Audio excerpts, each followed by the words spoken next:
It is a blur from the middle of the map. And today I'm back with my first video game reaction on 007 First Light. Alright, so I picked up this game. I actually had it as a pre-order from Amazon. I also did a story time on it, so I'll leave the story time up for you guys to go check it out if you missed it on this game. But let's get right into my actual first reaction. So the first thing I noticed with this game right off the bat is that this is an official reboot to the James Bond game franchise.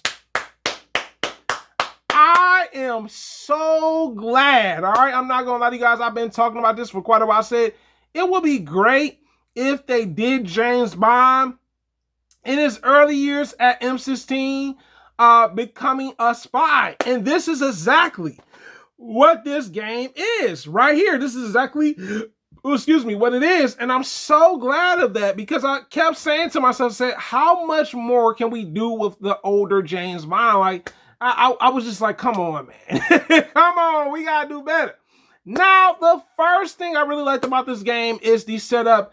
We see James Bond actually get walked through steps to become a new agent. So he's the newest one out of the group of other agents that will be actually working with him.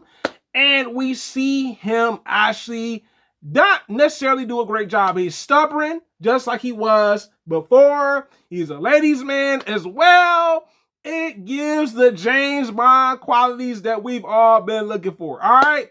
So the first mission he does, and then he ends up getting recruited, but he has to go through the training dynamics to become a spy. And this is what you see that we haven't seen with James Bond games, where he is working with upcoming agents. All right, these are new agents just like he is, and they're all in this group together.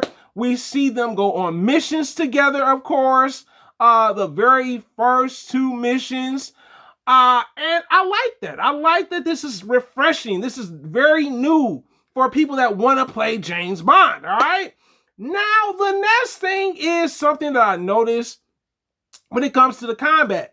The combat reminded me a lot of these games. And I'm not knocking these games, because I also enjoy these games, all right? So the first two notable ones is very obvious. It reminds me of Uncharted when it comes to the climbing sequences, even jumping off of ledges, and also Tomb Raider when it comes to like getting out of disasters, you know what I'm saying, and everything, and also just situations that are kind of complicated. But it also reminds me of Uncharted when it comes to the fighting combat. Like, they really put some thought into this game when it came to the fighting combat, but also other elements from other games. I was like, yo, this is definitely that. And some even say, and I'm not necessarily a big Hitman fan, but it was more stealthy based. That is what I've heard.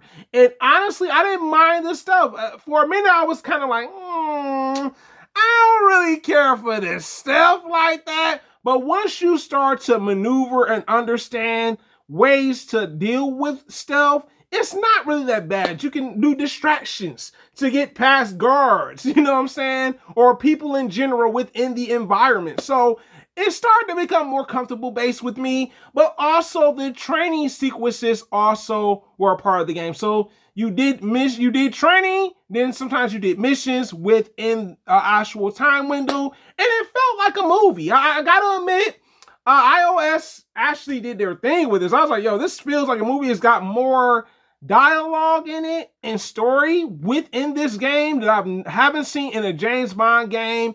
And I was like, yo, this is impressive. Birdman here, all right? Now, the next thing that I like about this game is when you do missions. So once you complete a mission, you do your usual. You go to Q Lab. On the first time you go to Q Lab, you actually get your new watch device. You choose a watch that suits you. I really like that you get a decent amount of options between the watches. And then once you beat another mission, you go back to Q Lab. Q Lab is the guy that gives you the cool gadgets, all right? And I like when you go back for the second time, you literally get to choose how many spy gadgets you can bring along. You can swap them out. If you don't like this one, swipe it out with another one. You got 4 different options to swipe with when it comes to these gadgets. And I'm pretty sure when you go back for the 3rd and 4th time, you'll probably be able to get more gadgets than you did the first 2 times, all right? The other thing I like about this game is pretty much James Bond trying to carve a new path, becoming a spy, because this is very new to him. He's still inexperienced. He is a bit of a rebel. He is reckless, of course, and that's what James Bond is known for, right? It wouldn't be James Bond if it wasn't that, and I like that element. It kept the originality, the flavor to the actual game, because I was like, you know what? This is young James Bond, but you can see this is him. Even he's a ladies' man, of course, too, by the way, right? So that's really cool about this game.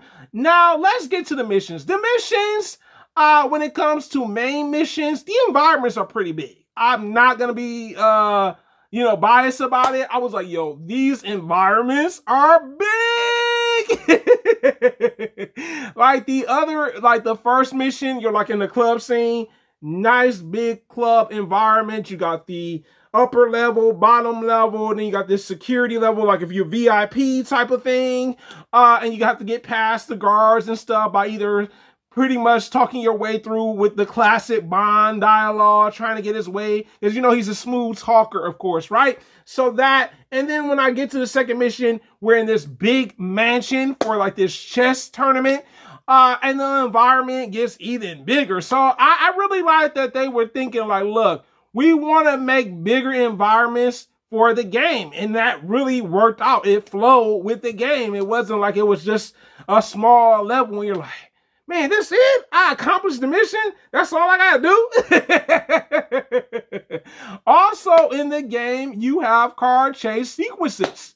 All right? That is still a thing. It's not the best car chasing sequences, but it's definitely James Bond. He does these crazy car sequences in previous games, and he's still doing them now. So, overall, I gotta say, I was impressed, all right, with this game, all right, First Light.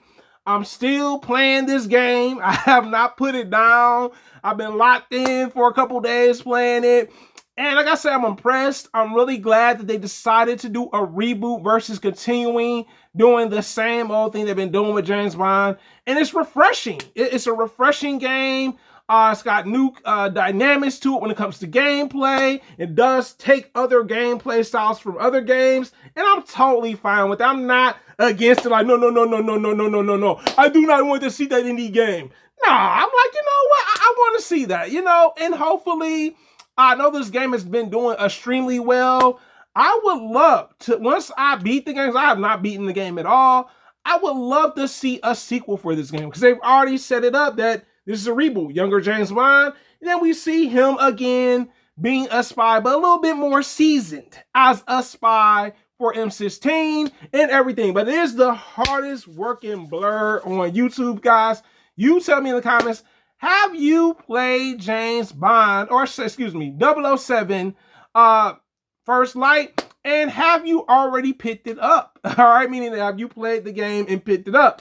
But it is a blerd with a dream to reach the 3,000 or the 4,000 watch hours on my YouTube channel. So if you got time, go check out videos you missed out on, content or my playlist, and even the live streams. The choice is yours. Whatever you like to do, go check it out. The blerd is still striving to reach the 3,000 watch hours and the 4,000 watch hours.